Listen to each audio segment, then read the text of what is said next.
we can move on to our first topic of the night. This is the spoiler to the SIG Next event, which was supposed to be coming out on June 19th. So this is going to be happening this week, next week, middle of next week. They're having their big Next event, which is, I guess, where they reveal all of the new products that are coming out. And Brandon somehow managed to get pictures of the main leak that most people are interested. He managed to get these pictures somehow ahead of time and was like, hey, I will just spoil the release with these pics from Soldier Systems, the updated SIG 516. It's back.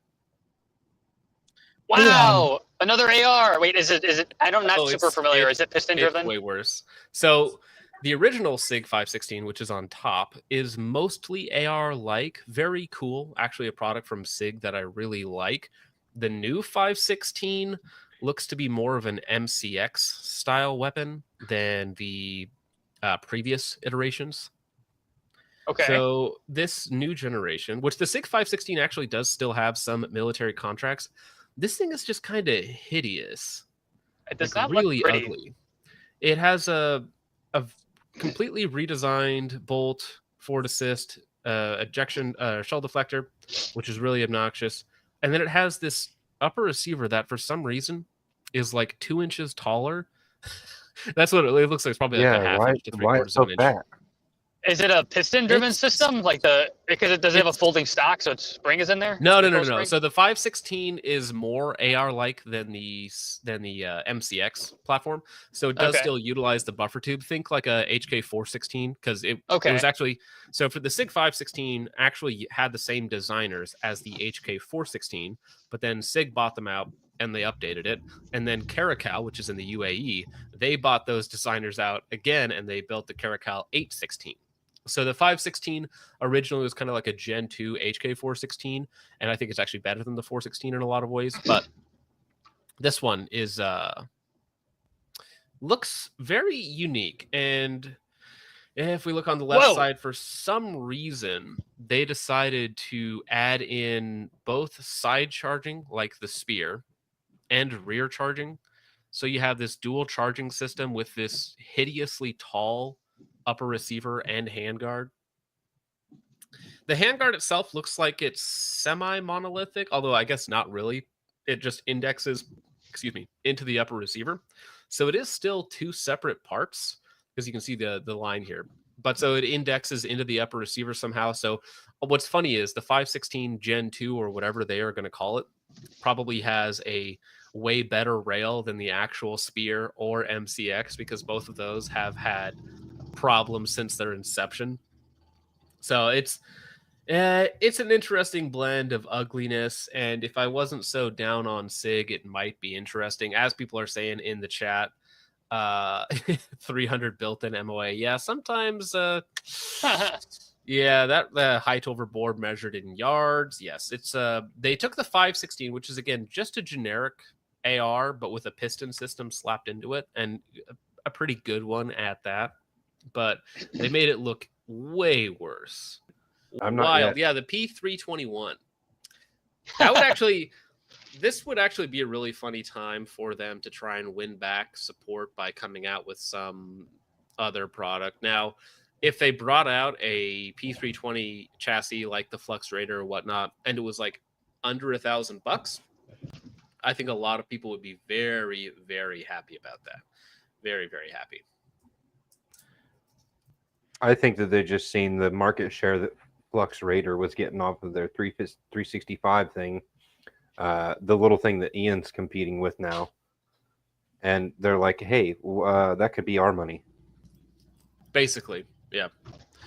Yeah, they have a few other little teasers out, some optic. People are theorizing that maybe they are going to bring back their battle series of their prisms. If you guys remember those from back in the day, SIG had a full line of prism optics that kind of competed with like Burris and not really ACOGs, but maybe the Steiner and a few other of those big full-size prism sites. So maybe they'll bring something like that back. Who knows? And a spotting scope that has like internal stabilization. Not super exciting. Nothing there is really all that exciting, except for some people like the Flux Raider, not my thing. Maybe Brassfax. I mean, actually, Brassfax almost certainly will have a video on this if it's even remotely useful. And then the SIG 516. And I like the 516. The original 516 is one of my favorite piston setups for an AR, especially if you can find the 10.5s or 11.5s. But now buying a modern one that's hideous, that's an inch taller, probably not. And the fact that it's probably going to cost $2,000, which is cheap compared to the MCX, which is like $2,500 to $3,000, right? Wild. On this topic, I received a 100%. tip from somebody who will remain nameless, someone close to the matter, who gave me some information that the only thing I could really draw from it was that SIG is probably going to be releasing a 2011. Okay. I mean, I don't think that kind of that's checks out. really. I don't.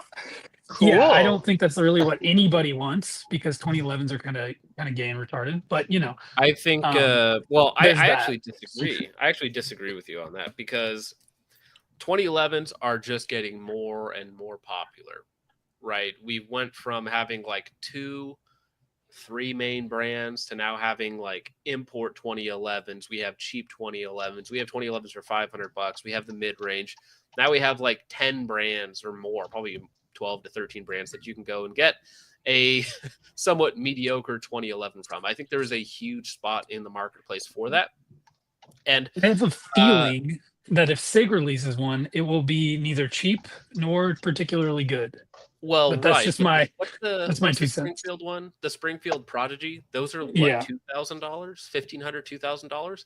And I am sure that Springfield sold a lot of them because they are a cheap 2011, right?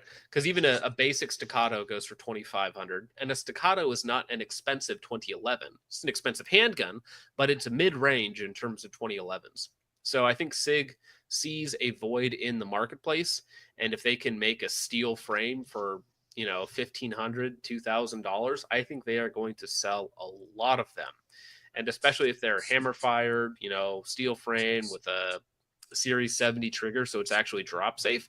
It's harder to screw up somebody else's design than to keep working off of your own P320, right? And we've actually seen a lot of departments switch from, Glocks, MMPs, P320s to Staccatos, and Staccatos are marketed directly towards law enforcement.